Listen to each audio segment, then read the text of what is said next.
obviously this is the unofficial start of free agency. So it hasn't started, but teams are talking, and you're getting the rumblings, and everybody's trying to set the tone, and really see where the market is, and certainly uh, we're talking about the agent for those guys, and he's going to be on the bus with Jerry and those guys today in Indianapolis. Do you think when we bring Clarence on, yes, that he will be able to hear us? Yes, and we will be able to hear him. Yes. Yes, I'm feeling good. No shot. I believe in you, Unc. No shot. I have a mic today. I'm nervous about this. No shot. No shot that he's audio inclined and ready to go. Oh, look at him. Look at Pop. Hey, man. What's up, guys? I believe in you. We can hear you. Hell yeah. I got the AirPods in. I'm good, man. Got him right. You got your boy right. Don't let me forget to write those off this year. Don't let me forget to write them bad boys off. What's up? I'm in the middle of a luncheon at Harry and Izzy's with Coach Schottenheimer, off the record luncheon. I thought we'd be talking about football early, and later on we were grab button, the first hour, and now they're talking football. So I had to jump out and talk to you guys, and Schottenheimer was out at Prime 47 last night. He was in the streets with Steven and the bus and everything else, man. No. It's Combine week, and just lots of nuggets. I don't know if you know the stuff I posted about your boy Ted McMillan, who's not going to run the 40 at the Combine, and would also hear not going to run the 40 even at his pro day. So what does that tell you? He can't run. He's slow. Yep, that tells me that he's slow. And talking to Ashton, Jeanty, talked to his agent last night, and certainly talked to him on the podium today and off the podium. He's not visiting with the Cowboys. The Cowboys not going to use their combine visits with him, but he will get a 30 visit. So he's going to get a 30 visit with the Cowboys for sure. And certainly you guys saw all the guys that they're visiting, the receivers. Certainly your boy Mecca Buka, got a relationship with Junior Adams, and his high school coach, played under Junior Adams at Eastern Washington. So they did informal, but yeah, he's someone that's on the radar for sure. Did you see that not one, but two I see what you did there. of your Hook'em guys claim they're about to go break Xavier Worthy's record? Yeah, I was like, what's in the water in Texas? I mean, those guys were not faster than Xavier Worthy when he was at Texas. I mean, Blue is fast, and certainly Bond is the guy who's a 200-meter champion out of Georgia. He was a high school state champion, track champion. So they're going to run fast. But for him saying he's going to run 1:41, wow. Wow. I certainly, listen, I would love to see it. Talking to people here, the track is different. They put a new turf down. Times maybe a little slower than past years because of that. So we'll see. But Bond said he ran a 4.23, in his training. Certainly talked to his agent as well, and they're excited. They think he's going to run fast and shoot back up the draft boards. That is interesting. And it is interesting. Better be interesting. Because I had seen, I knew they put down the new turf, and I didn't know what it would do for time. But, I mean, if James Pierce can run a 4.47, and he is a very fast defensive end, but, I mean, I don't think there's anything. The D-tackle ran a 4.83 yesterday. Like, I don't think there's anything stopping these guys. Get out there and fly. Although I did see tons of people slipping in position drills, like going from back pedal to forward, lots of slippy. Mike McCarthy is working with Quinn Ewers. I don't know if you saw that, but I talked to Quinn Ewers. We talked about Mike McCarthy working with him and giving him, insight on the board and getting ready for the combine. Certainly, here's a guy who said he was only healthy for 2 games all season last year for Texas. For all the guys that said, why don't you play Arch? Maybe they should have played Arch because Quinn Ewers wasn't healthy. But he said it taught us some resiliency. He never thought about coming back and playing a full healthy season. He was ready to start his journey, continue his journey in the pros, but and he wanted to leave a legacy at Texas. But guy only played 2 games healthy last season, led Texas to national semifinals. But he has been working with Mike McCarthy. Couple of notes, just talking to Shotty. We talked about Cooper Beebe being used at guard. He said they prefer to keep him at center. That's the plan, to keep him at center. Even from Riley, his coach in Kansas State, everybody talks about their connection from, when he was a guard at Kansas State, but they want to keep him in center. I think center is the best position, but they want to play their best 5. So if if the best 5 means the brawler has to go in the center, Hoffman. and the brawler Hoffman, they like Hoffman's mental attitude. They like the nastiness of Hoffman. You hate And I got Hoffman some so stuff much. off the record I will tell you about Hoffman when I get back, because I don't know if I can say some of those colorful things on air, but certainly Brian was talking about Hoffman fight, in the game against Washington, how he was, going toe to toe and getting under the skin of all the Washington players that Isn't that when he grabbed somebody's grabbed hoo-hoo? that jump. did all of this stuff, but it was more of just the trash talking. And Bobby Wagner came over to the sideline and told Brian, "Can y'all get a hold of 67? He stopped him from talking so much trash." But he gets under their skin. But yeah, so that's the focus. They really believe in Tyler Guyton and think he can take the next step.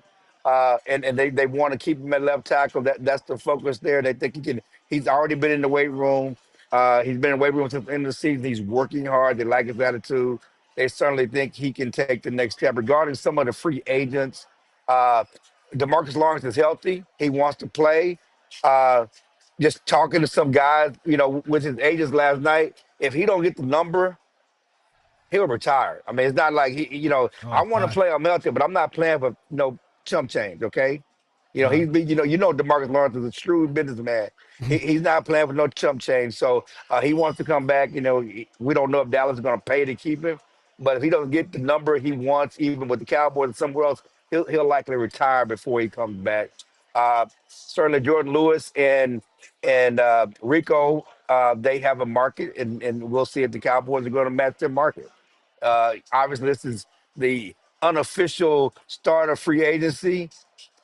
So it hasn't started, but teams are talking, and you're getting the rumblings, and everybody's trying to set the tone and really see where the market is. And certainly, we're talking about the agent for those guys, and he's going to be on the bus with Jerry and those guys today in Indianapolis.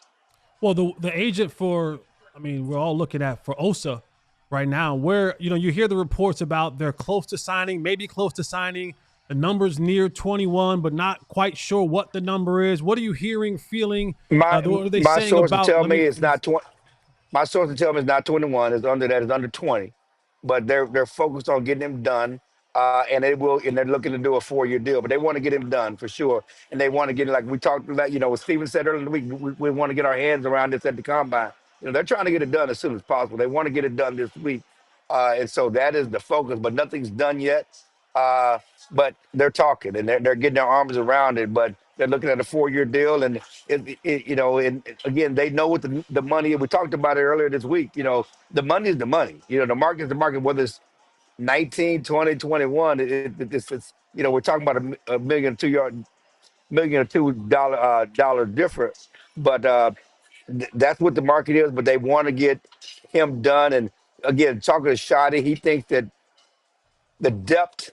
So even if they sign him, they're still going to have to get numbers at the position. He said that they really love White Cotton and what he's doing and how he's going to make them play, even with Mozzie. But they're going to be in a rotation, and they need depth, and they want guys going hard. And so having depth, so that would not preclude them, even if they sign him, the plan to sign him, that's not going to preclude them from going to get another defensive tackle. This isn't a draft or free agency, because they need depth at that position, because they're going to rotate those guys. Joe, when we talk about this offseason, one of the things that's a big storyline is whether the Cowboys are going to be different, right? Whether they're going to actually go all in or they're going to change their free agency philosophy. When I hear you say, hey, they want a 4-year deal, but less or south of $20 million for a guy whose franchise tag would be $24 million if they did it, and the market could potentially be more. My question to you is, how willing do you think the Cowboys are actually to go beyond what their norm, what they're giving right now in terms of an offer, and maybe even go a little bit north of that? Yeah, I don't know, but I think that it takes two to tango, and I think Osa wants to stay here. I think that's part of the conversation here. If Osa's taking something less than what you would think he could get on the market, it's because he really wants to stay here, like Ben in Dallas. And certainly that's something that the Cowboys have in their back pocket. They know a guy wants to stay here, and they take a deal like that. But they're going to do what they take to get it done, and they're confident they can get it done. So I think they believe they can get it done at their number, that they don't have to go over 21. Who in the Cowboy contingency, who are all there at the combine?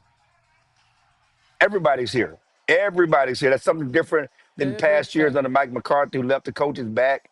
Certainly they felt they learned the lesson. Certainly Schottenheimer talked about that when he talked to us, that something was lost. You got some coaches here, some coaches back, and they're not on the same page. Certainly with the new staff, the entire staff is here. They're working on Cowboy stuff in the morning. They're working on ball. They're acclimating themselves, but then they're all going out and certainly getting their hands around these prospects in the afternoon and certainly at night doing the workouts. But the entire staff is here. Is this a group think thing when it comes to the prospects, or is it still going to be heavy Will McClay and his staff? Like who's all feeding into the process on looking at prospects and drafting prospects? Well, I think that like anything, it should be, and it has been. Will McClay is going. You have a scheme. Certainly you have a style of play, and you're going to look for players to fit that style of play. I think that the job of a scout is to find players that fit what the coaches want to do and the scheme that they're playing on the field.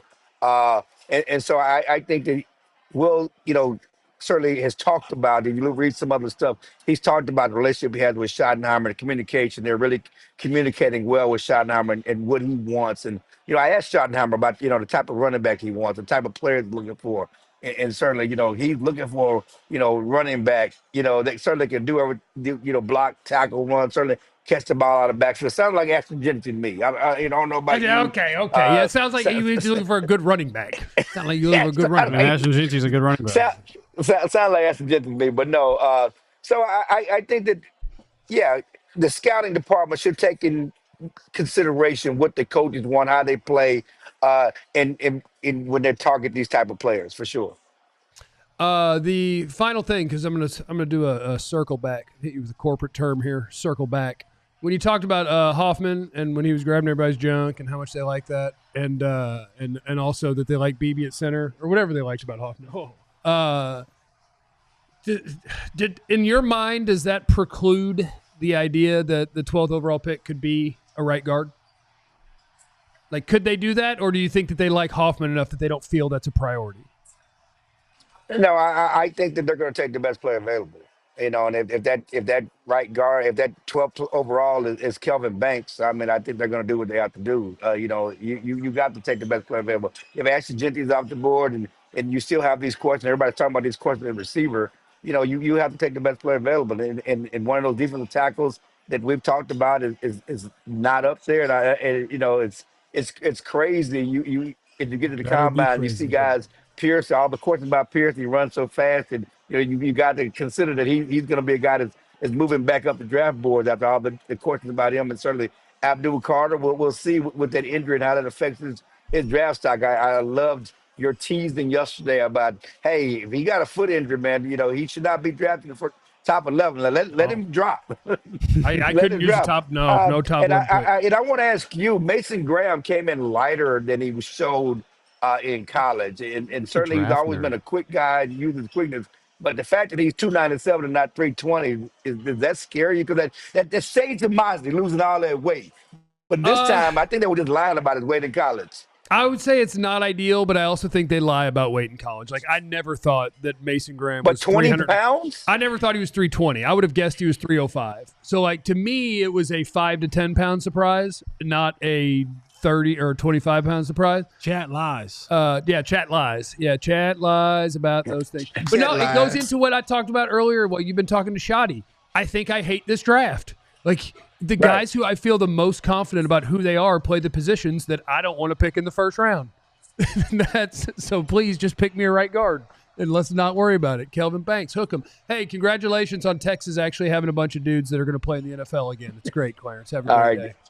Yeah, appreciate you guys. I'm Pop-Pop. I'm an old guy. Yeah, there goes Clarence. Yeah, man. Get back to Shotty. We all silly like the mayor.